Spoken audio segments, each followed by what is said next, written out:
This is a little video on negative painting. So initially I'm painting on a black canvas that I used iron oxide black, which is a very flat black.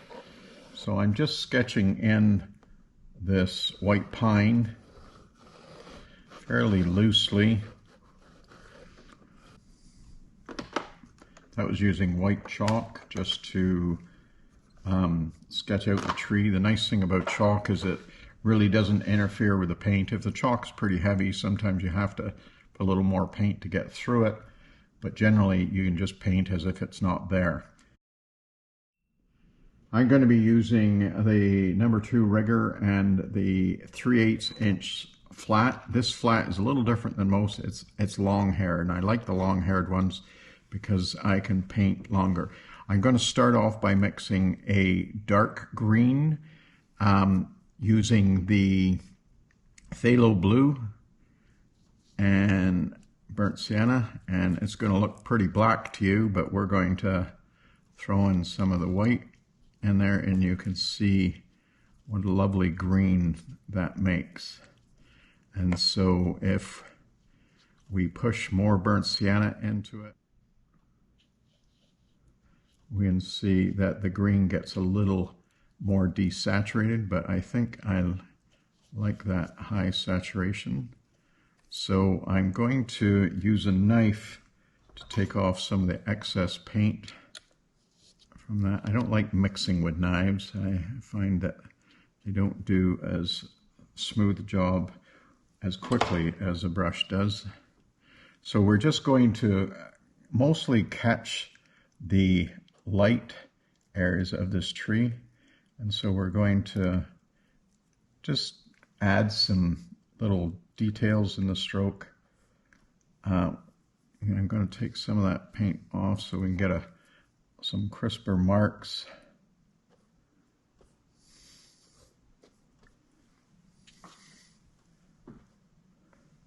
And don't think that you stay away from the trunk, because a lot of these pine needles on most evergreens are coming out towards you or leaving from behind. So you want to make sure that you're try and use that brush to get some interesting marks on there. Keep looking at the reference. It doesn't matter if we copy that tree, but we do want to get a good sense of how white pines grow. They are definitely an iconic tree for Ontario.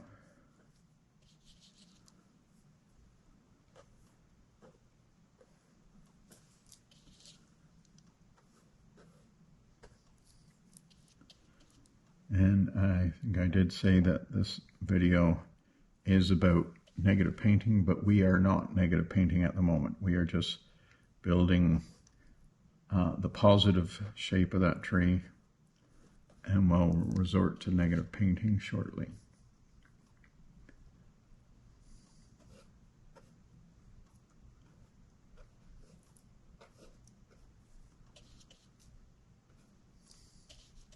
You can see that I'm not worrying about stepping in the lines.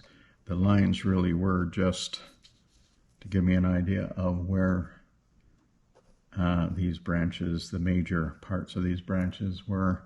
We might just throw in a little tuff there between branches. One of the interesting things about evergreens or conifers is that you can count their age by counting the branches going up a tree, because they set out a new branch each year at the top. And so by counting the ring or the places the branches, and you do have to count the ones where all the branches have been broken off through age, or we're just going to do this little separate tree off the side. One of the things about white pines is that their branches, especially when they're at the top of the tree, point up, and as they get older and heavier, they start to droop down, sort of like us. We start off nice and upright and then lose some of that vigor as we get older. Not that we're getting old, but so I think. So I've given this green a chance to dry. I am going to just chalk in a little bit more of the around. This area is going to be left black, but some areas I just want a little bit more black than what I'm showing there. And so not really a heck of a lot, but okay. So now this is, I'm going to be painting the sky negatively. So I'm going to, on the palette, there's very little red here, but that's left over from the last one I did. And this is now not yellow deep, but the yellow medium. And this is bismuth yellow. This is a much better covering yellow than your Airlight or Azo yellow. I'm just going to put a little bit of white in there, which is going to make it even better for covering.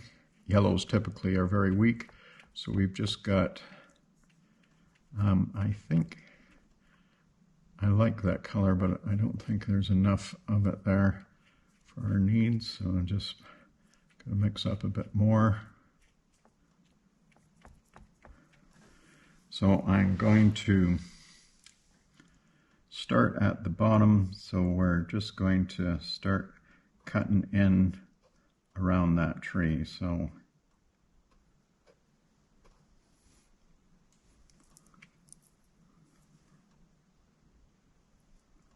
and I'm deliberately not going right up next to the green because I want to get that little bit of black showing there.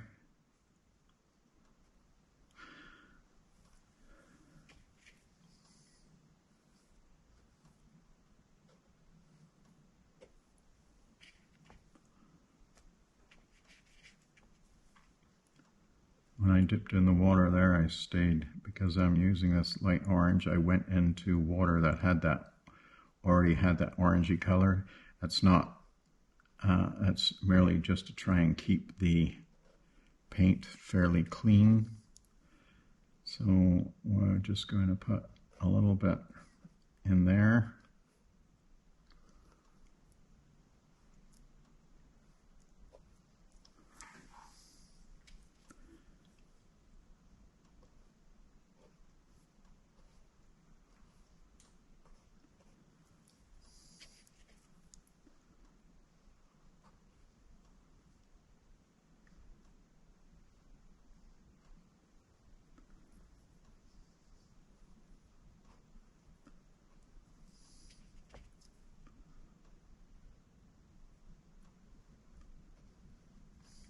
So this is going to be a sunset sky, so I'm just picking up this color. This was a combination of the red, yellow, and ultramarine blue with white, and so we're just making a light gray color. I'm going to pick up some of that, get it more a little bit into the, I think we need a bit more yellow in that. And it looks about right, but it's going to be drying darker, so we just add more white to that, and then the final test, yeah, it's not a huge difference, but it is going to dry darker. So we're just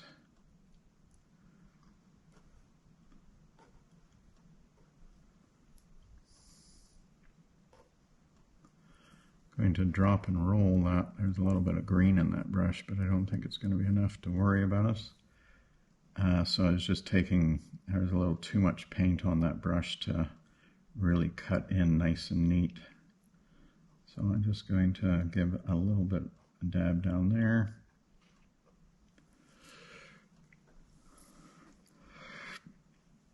When you're painting negatively, the trick is that you have to look at both the positive and the negative space that you're working in. So I'm just, and one of the things I'm going to do is I'm going to, I think I'm going to use a smaller, that was a 6 that I picked up there. So we're going to come in and just paint in some of the negative spaces in between there. It's important when you're doing negative space that you're using the right color. I don't want to use this color down there. You want to use the color that is seen in the back of the, or what's behind the tree, not in the back. So you want to use the sky color from that area. And again, when you're doing the negative space, you want to keep a variety. Don't do the same spot, but you're trying to picture the positive shape there, not, you're just not adding dots here and there. So I'm going to come back, clean that brush, come back over to our more saturated color, and we're just going to drop in some of those colors there. And so these are the pinholes looking through to the sky. And so you keep looking at the reference, seeing where those pinholes are. And again, it never matters if you're painting that tree exactly. What we're trying to capture is the feel of that tree. And so be careful not to paint sky through the trunk there. It's easy to get carried away and start dabbing everywhere.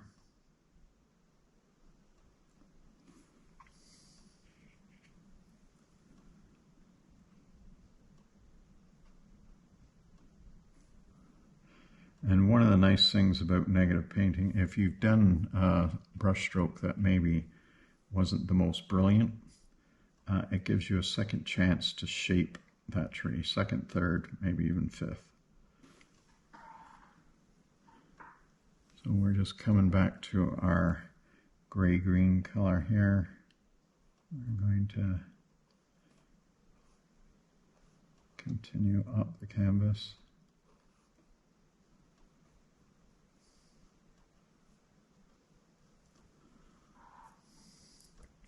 And one of the things I like to do, I'm going to change colors again shortly, but I don't like to change the color on one side of the branch and have a different color on the other side. I like to see that color above so that people can see the transition rather than just all of a sudden, why the heck did that change color?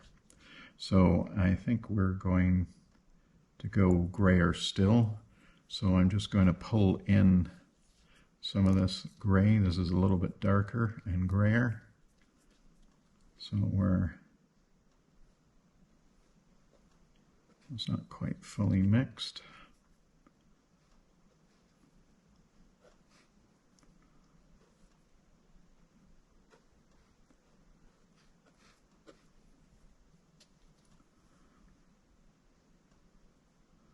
So I'm picturing sort of a semi-overcast day that's near sunset or sunrise. It's sometimes hard to tell.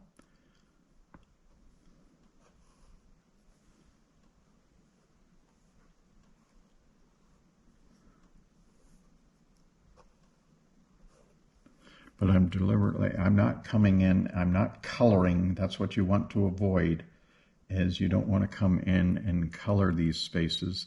You want to just come in and pull a brush stroke out.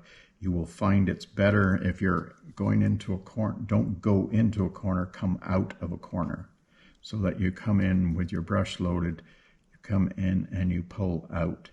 That way you're not ending up with a puddle on the inside there. So I'm just going to come back to my rigger. I'm not blending this between colors. What I'm doing is I'm mixing the different colors. I'm going to take some of that paint off that brush. There doesn't seem to be much on the palette.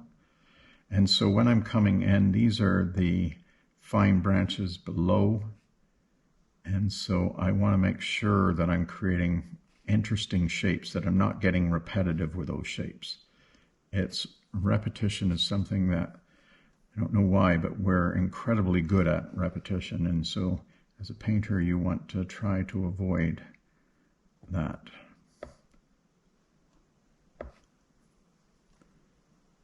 So I think I'm just going to put a little more right there, and then maybe one stroke. I'm not sure what that was, but didn't like that. So now I'm going to start shifting this more into the blue side. And the blue's making it darker, so I'm adding white to that. So and we can leave some of the color or the black color between the colors in the sky. I think it just adds a little bit more interest. And the same reason in the quick and easy one that we did. The function of the black here is the black is very neutral. I do not use black when I'm painting other than as a background, and I use that black background because of that neutral, and it makes even dull colors look quite sharp and interesting because of its total lack.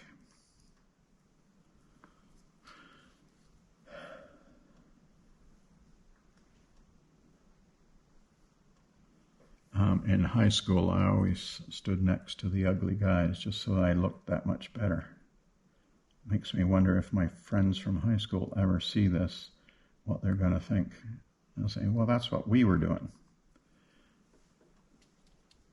So I'm just going to do a little bit there and then maybe a stroke that way and maybe just one there.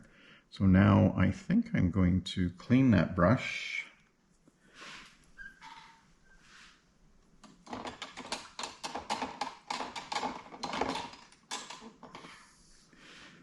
But let's do a little bit of negative painting in there.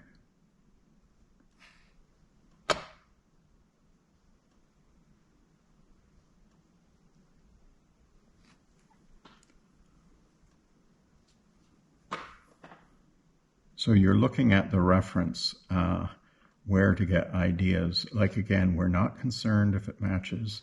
All we're concerned is that we get the same sort of negative spaces that are happening in that tree. And when you're doing this, make sure you're using the same color that is on the sky behind. Don't all of a sudden have a bright blue where you've got a gray cloud. Your average viewer won't necessarily pick it up, but they know there's something not right in it. So now I've got the clean brush and I'm coming down into this. This is ultramarine blue and white without the orange in there. So I'm just going to go a little bit bluer.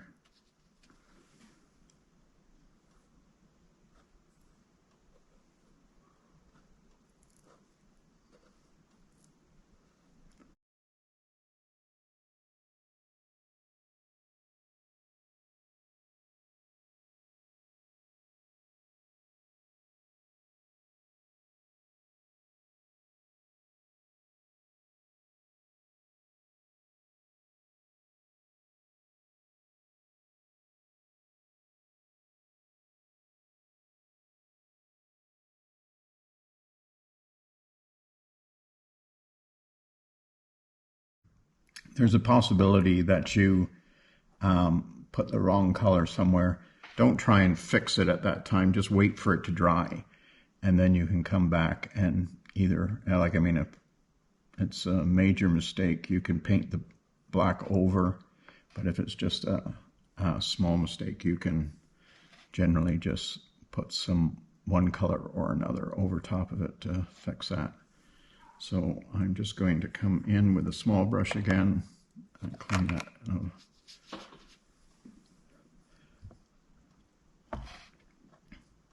I mean, you can come back and do this after. You don't have to do this right now, but it is easy if you've got the color, you know which color it is. So it's not a bad idea to do that, but sometimes it's easier to come back in after, and we will do some of that, but where you can see without the chalk, because the chalk is helpful here, but it's also interferes in what the final product looks like. So I'm just going to come in here bluer now, a little darker.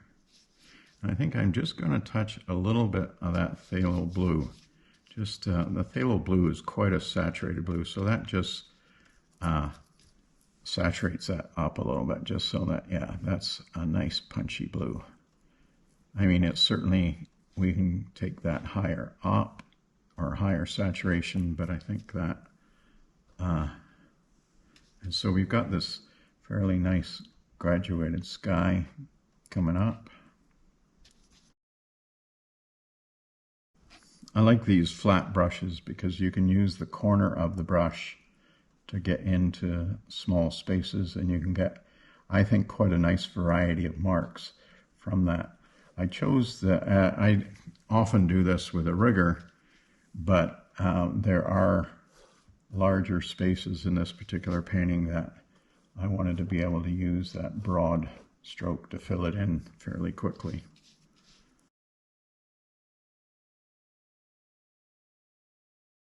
I'm just using the other brush to take some of the paint out of that brush. I don't have a lot of that there, so I definitely want quite a bit of negative painting under this one here, which is why I extended the black with the chalk.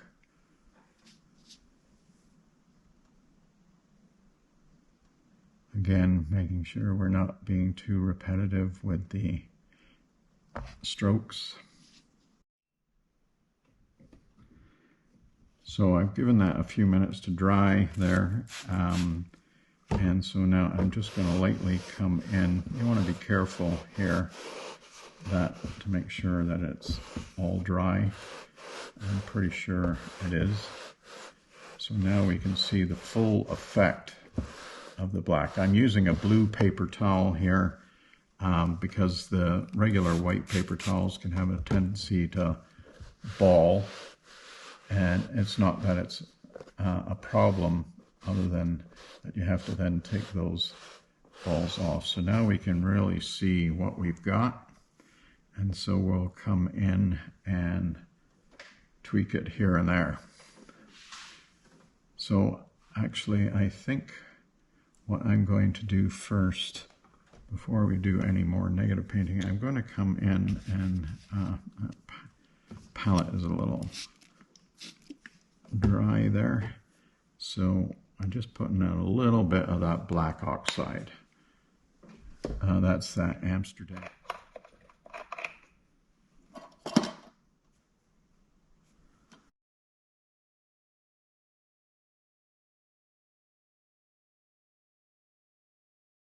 It's generally considered a student grade paint, but I really love how flat that is.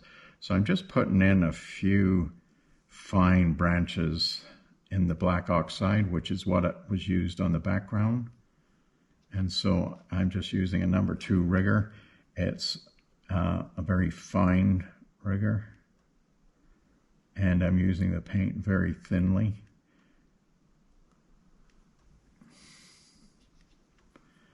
We're just going to pull this one out of it. These are some dead branches that were in that. And when you're using a rigger, if that paint is nice and thin, it's much easier to get the thin lines out of the rigger. And don't have tons of paint on that.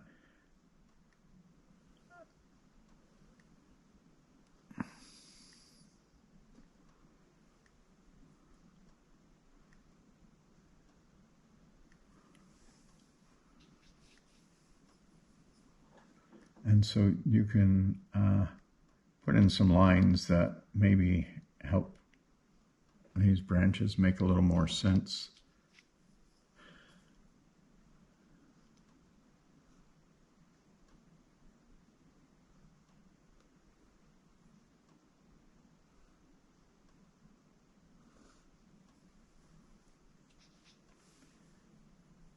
You don't see as many on these smaller trees. We'll put a few in there.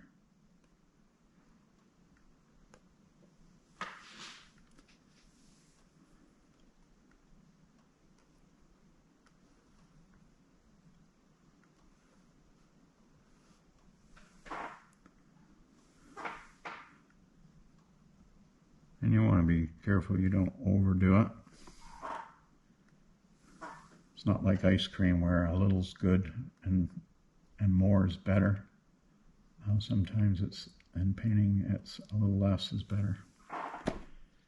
I just wanted to extend this branch out a little bit farther than what it went in there, so I'm just reapplying the black, and I'll come back in with the green on top after it dries.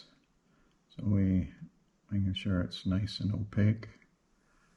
And I think we'll just push that even farther.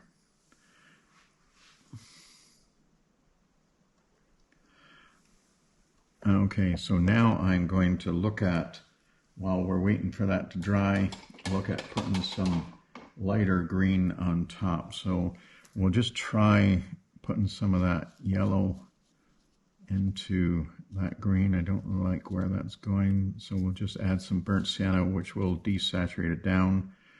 We'll bring up the white a bit in that, and I don't mind that. I think it needs to be a bit lighter though, and it has to be a bit lighter because it's going to dry darker. So we're just going to throw some of these strokes, and this is just on top where the light is hitting it.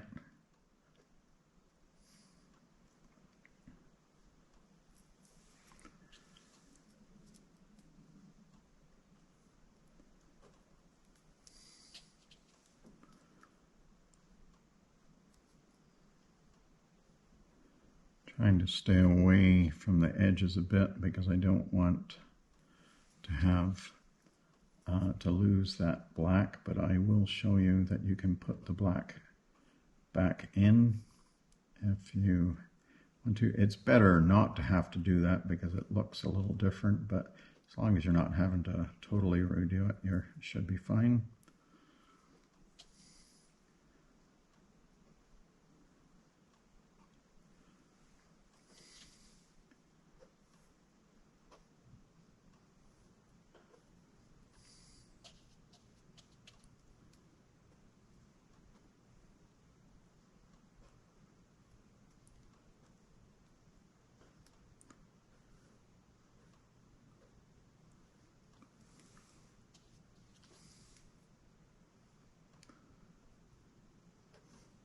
Trying to keep the brush strokes unique and different, but for the most part horizontal, as that's the way the branches are laying.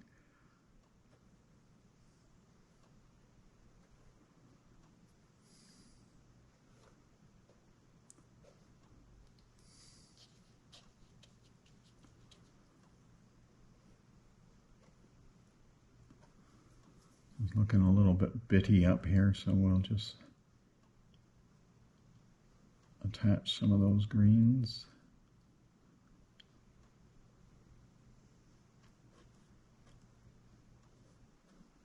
And when I say bitty, I mean that the grouping doesn't look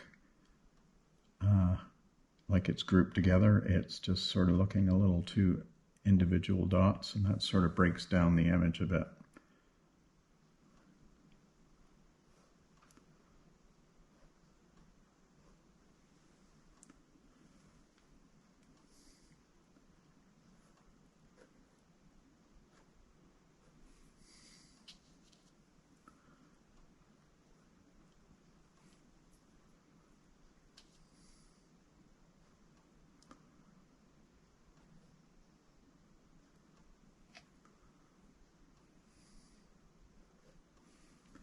I'm just nearly there. Just want to wonder if that paint is dry enough.